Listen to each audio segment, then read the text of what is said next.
ओम नमः शिवाय. श्री शिवमहापुराण रुद्रसंहिता सृष्टीखंड अध्याय 12. शिवहरी श्रीहरींचा देवांना उपदेश, शिवपूजनाची अनिवार्यता. श्री गणेशाय नमः. ब्रह्मदेव नारदांना म्हणाले, हे मुने, मी तुला शिवपूजनाचा सर्व विधी नीट समजावून सांगितला. आता तुला काय ऐकण्याची इच्छा आहे? नारद म्हणाले, तात, तुमची बुद्धी शिवचरणी विनम्र आहे म्हणून तुम्ही धन्य आहात. आता कृपा करून याच विषयाला अनुसरून विस्ताराने सांगा. ब्रह्मदेव म्हणाले, नारदा, एके दिवशी मी सर्व देवतांना आणि ऋषींना पाचारण केले. मी त्यांना म्हणालो, जर तुम्हाला नित्य सुखाची व सिद्धीची इच्छा असेल तर माझ्या समवेत क्षीरसागरापाशी चला. त्यामध्ये सर्वांचे हित करणाऱ्या श्री विष्णूंचे वास्तव्य आहे. माझ्या सांगण्यावरून ती सर्व मंडळी क्षीरसागराच्या तीरावर आली. त्यांनी हात जोडून जनार्दनाची स्तुती केली. त्यामुळे प्रसन्न झालेल्या भगवान विष्णू सर्वासमोर प्रकट झाले. ते म्हणाले, ब्रह्माजी, मान्यवर देवतांनो, पूजनीय ऋषींनो, तुम्ही सर्वजण येथे कशासाठी आला आहात? तुमची काय इच्छा आहे? तुम्हाला काही समस्या असेल तर सांगा, मी तिचे नक्कीच निवारण करीन. देव म्हणाले, जगन्नाथा, दुःख दूर होण्यासाठी त्रिभुवनातील सर्वांनी नित्य कोणाची सेवा करावी? तेव्हा भक्तवत्सल श्रीहरी प्रेमपूर्वक म्हणाले, भगवान शंकर हेच संपूर्ण विश्वाचे सनातन अधिष्ठान आहेत. सर्वांचे दुःख पूर्णतः नष्ट करणारे आहेत. म्हणून त्रैलोक्यातील लोकांनी नित्य त्यांचीच सेवा आराधना करावी. सुखाची इच्छा असणाऱ्यांनी सदैव त्यांचीच भक्ती करायला हवी. शिवपूजनाविषयी मी काय सांगावे? शिवपूजन न करणे हीच हानी आहे, महान दोष आहे. हेच अंधत्व आणि हाच मूर्खपणा आहे. जे शिवसेवेत तत्पर आहेत, जे त्यांची मनपूर्वक आराधना करतात, अनन्य भावाने त्यांनाच शरण असतात, त्यांनाच नमस्कार करतात आणि अहोरात्र त्यांचेच चिंतन करतात, त्या सज्जनांना कधीही दुःख प्राप्त होत नाही. त्यांना सुंदर भवन, आभूषणांनी मढलेल्या स्त्रिया, मानसिक समाधान, धन, ऐश्वर्य, पुत्र पौत्राधिक संतती, उत्तम आरोग्य, स्वस्थ शरीर, अलौकिक प्रतिष्ठा, स्वर्गीय सुख व मोक्षरूपी फल प्राप्त होते. ते पूर्वपुण्याईनेच शिवजींची पूजा अर्चा करण्यास प्रवृत्त होतात. जो पुरुष शिवलिंगाची भावभक्तीने नित्य पूजा करतो त्याला सर्वत्र सफलता मिळते. त्याच्याकडून कधीही दुष्कर्म घडत नाही. तो सर्व प्रकारच्या बंधनातून मुक्त होतो. ब्रह्मदेव म्हणाले, नारदा, त्यावेळी माझ्या समवेत उपस्थित असलेल्या सर्वांनी श्रीहरीचा तो कल्याणप्रद उपदेश लक्षपूर्वक ऐकला. त्यांनी विष्णूंना वंदन केले व त्यांच्या अभिष्ट कामना पूर्ण व्हाव्यात यासाठी शिवलिंगे देण्याची विनंती केली. त्यामुळे जगाच्या उद्धारासाठी तत्पर असलेले श्रीहरी अतिशय प्रसन्न झाले. त्यांनी विश्वकर्म्याला बोलावले व म्हणाले, हे देवशिल्पी, तू माझ्या आज्ञेने येथे आलेल्या सर्वांसाठी त्यांच्या त्यांच्या अधिकारानुसार सुंदर शिवलिंगे बनवून दे. त्यांच्या सांगण्यावरून विश्वकर्म्याने नानाविध शिवलिंगे तयार करून उपस्थितांना दिली. विश्वकर्म्याने कोणाला कोणते लिंग दिले ते आता ऐक.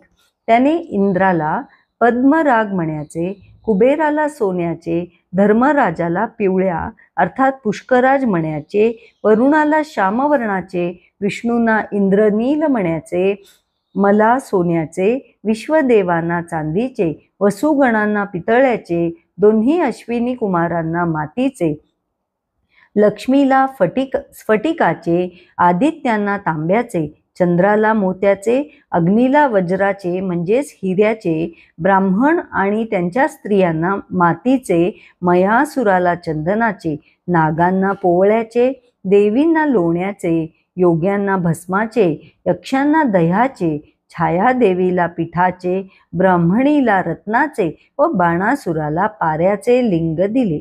अशा प्रकारे भगवान विष्णूंनी देवतांना त्यांच्या हितार्थ नानाविध शिवलिंगे दिली. त्यांनी मला लिंगपूजनाचा सर्व विधीही समजावून सांगितला. त्यामुळे मला अतिशय आनंद झाला. श्रीहरींचा निरोप घेऊन मी स्वस्थानी आलो. क्षीरसागरामध्ये आलेली सर्व मंडळीही माझ्या समवेत होती. त्यांना माझ्याकडून शिवभक्तीचे महात्म्य, शिवपूजनाचा सर्वोत्तम विधी हे सर्व जाणून घेण्याची उत्कंठा लागली होती. मी त्यांना म्हणालो, देवतांनो आणि मुनीश्वरांनो, आता मी तुम्हाला जे काही सांगणार आहे ते प्रसन्नतेने ऐका. शिवपूजन केल्याने भोग आणि मोक्ष या दोहोंची प्राप्ती होते. सर्व प्राणीमात्रांमध्ये मनुष्य जन्म दुर्लभ आहे. उत्तम कुळात जन्म मिळणे हे त्याहून दुर्लभ आहे. त्यातही आचारशील ब्राह्मण दाम्पत्यांच्या पोटी जन्म मिळणे हे केवळ पूर्वजन्मीच्या अपार पुण्याईनेच शक्य आहे. असा जन्म मिळालाच तर त्या ब्राह्मणाने पवित्र राहून भगवान शिवजींच्या प्रसन्नतेसाठी पुण्यरूप आचरण करावे. अन्यत्र जन्म झाला तरी मनुष्याने शास्त्रसंमत मार्गाचेच अनुसरण करावे. आपल्या वर्णाश्रम धर्माच्या नियमांचे पालन होईल असे कर्म करावे. आपले सांपत्तिक सामर्थ्य पाहूनच दान धर्म करावा. जप, तप, यज्ञ, ध्यानादी उपासना कराव्यात. कर्ममय सहस्र यज्ञापेक्षा तपोयज्ञ श्रेष्ठ आहे. तपोयज्ञापेक्षा जपयज्ञाचे महत्त्व अधिक आहे आणि जपयज्ञापेक्षा ध्यानयज्ञाचे महात्म्य अपरंपार आहे. कारण ध्यान हेच ज्ञानाचे साधन आहे. ध्यानानेच शिवतत्वाचा साक्षात्कार होतो आणि परमात्म्याच्या ठायी असलेली शांती साधकाच्या हृदयात अखंड वास करते. या चराचर सृष्टीत नानाविध नामे, रूपे व गुणांनी परमात्मा शिवच व्यक्त झालेले आहेत. हे जाणणे म्हणजेच ज्ञान.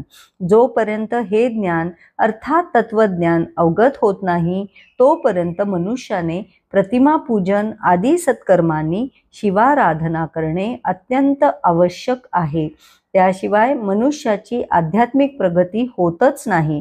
ज्याला प्रतिमापूजनामागचे रहस्य किंवा उद्दिष्ट माहीत नाही त्याने मूर्तीचे, प्रतीकांचे व प्रतिमांचे पूजन करणाऱ्यांची अवहेलना करू नये. त्यांचा बुद्धिभेदही करू नये. असे केल्याने त्या पातक्याचे पतन होते. मनुष्याने त्याला जमेल तशी मनःपूर्वक भक्ती करावी. आपल्या आराध्य देवतेचे पूजन करावे. कारण पूजन आणि दान याशिवाय पातके दूर होत नाहीत. मळलेल्या कापडावर कोणताही रंग चांगल्या प्रकारे चढत नाही, पण ते कापड स्वच्छ धुतले असेल तरच त्यावर सर्व प्रकारचे रंग उत्तम प्रकारे चढतात. याचप्रमाणे देवपूजेने मनुष्याचे शरीर निर्मळ होते. त्यावर ज्ञानाचा रंग चढतो. त्या ज्ञानाने सर्व भेदभावांचे निर्मूलन होते. मोह आणि माया यांच्या बंधनातून मुक्त झाल्यावर मनुष्याला आपल्या आपण शिवपद प्राप्त होते. गृहस्थाश्रमी मनुष्याने आपल्या आराध्य दैवतांचे अवश्य पूजन करावे. भगवान शंकरांचेही पूजन करावे, कारण तेच देवांचे देव आहेत. सर्व देव अनन्य भावाने त्यांचीच पूजा करतात आणि त्यांच्याच आज्ञेने सृष्टीतील आपापली कार्ये करतात. ज्याप्रमाणे झाडांच्या मुळाशी पाणी घातल्यावर त्याच्या फांद्या व पाने तृप्त होतात, त्याप्रमाणे भगवान शिवप्रभूंचे पूजन केल्याने सर्व देवता संतुष्ट होतात. ज्याला आपले कल्याण व्हावे, आपले अभीष्ट मनोरथ पूर्ण व्हावेत असे वाटते, त्याने सर्व प्राणीमात्राच्या हितासाठी तत्पर होऊन लोककल्याणकारी शिवजींचे नित्य श्रद्धाभक्तीने पूजन करावे. अध्याय 12 समाप्त. ओम नमः शिवाय.